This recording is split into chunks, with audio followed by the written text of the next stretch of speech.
Zachi and Daniel, welcome to the Leanpub launch video for Start Competitive Programming, Ace the US ACO Bronze Competition. I was wondering if you could both take a moment to talk a little bit about yourselves and about your book and who it's for. Thanks for having us. The book. I have a PhD in EE from the Technion in Israel, and I worked for. I came here to the US. I'm now in California. I came here to do my postdoc and stayed here for the next 25 years. I work in the high tech in the Silicon Valley and startups and lectured in universities.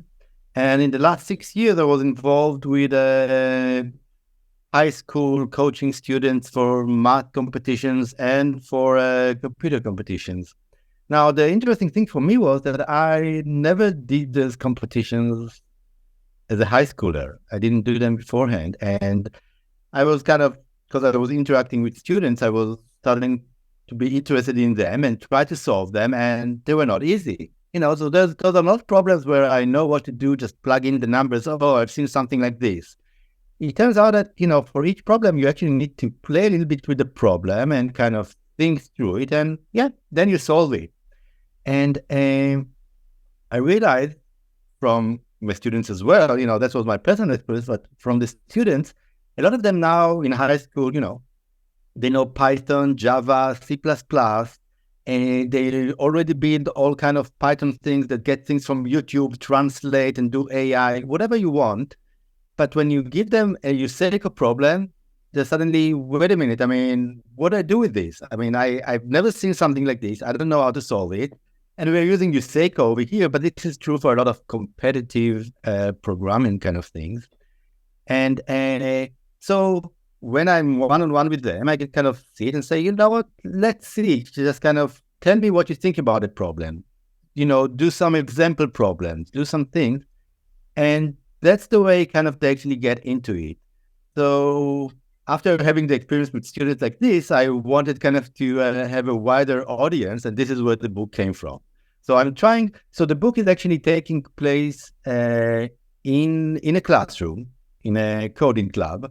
And you have the students who are already programming since second grade in coding camps.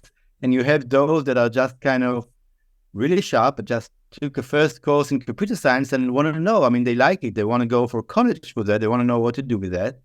So the whole setting is a club. Students in high school, we are trying to solve. Sometimes they make mistakes and we talk about them. They are playing with the problems. So it's all came out from the way kind of I actually coach in person. Now, the big benefit for the book, I think, kind of for students now is the problems are really scaffolded, are kind of arranged in the right order. It's a challenge, but not overwhelming. You're not going to get discouraged.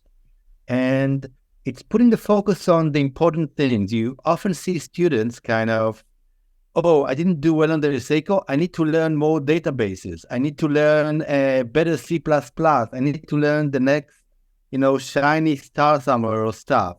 And it's not about that. You need to take a step back and think about the problem. So this is what the book is trying to convey. So I don't want to take the whole time. No, that's really fantastic. That's really fantastic. It's great to hear. How you came to the United States and things like that, and how you stayed forever after. And how you got into teaching students and things like that. And so, Daniel, could you tell us a little bit about yourself and your involvement with the book?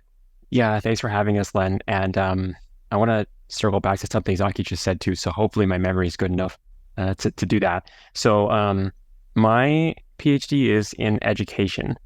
So it's a bit of a confusing story, but I'm very interested in education, aspects of teaching environments that help people learn better.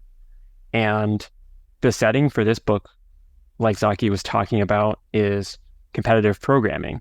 And for anybody who's not familiar with this, people take this very seriously. There are these competitions that run. There are many of them. You're not going to make like a ton of money on that. It's not like you're going to retire being a competitive programmer. Maybe a couple of people could, but overall, no.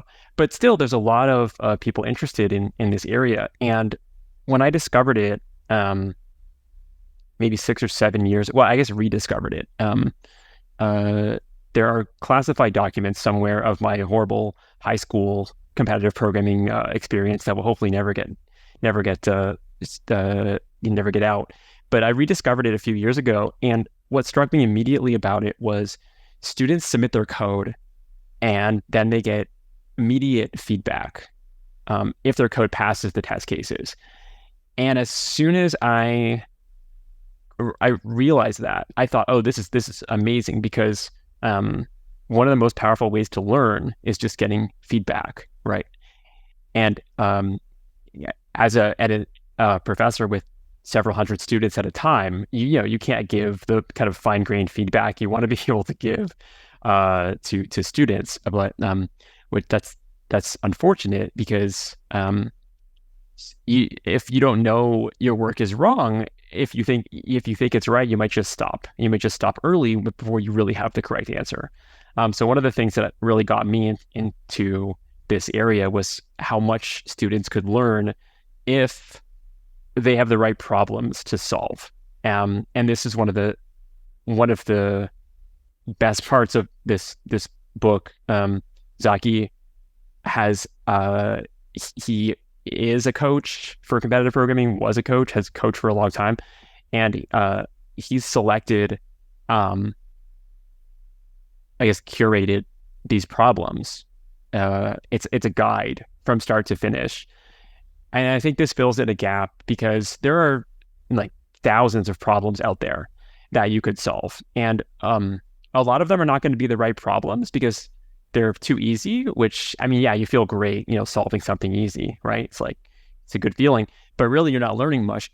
Or if you pick a problem that's too difficult, you're going to feel like you're not making any progress. And so this book really carefully works the reader through a progression of problems that, get more and more sophisticated until, look at that, we're finished 10 chapters, and now we have all the, the problem solving skill we need to, go take this bronze competition and pass it.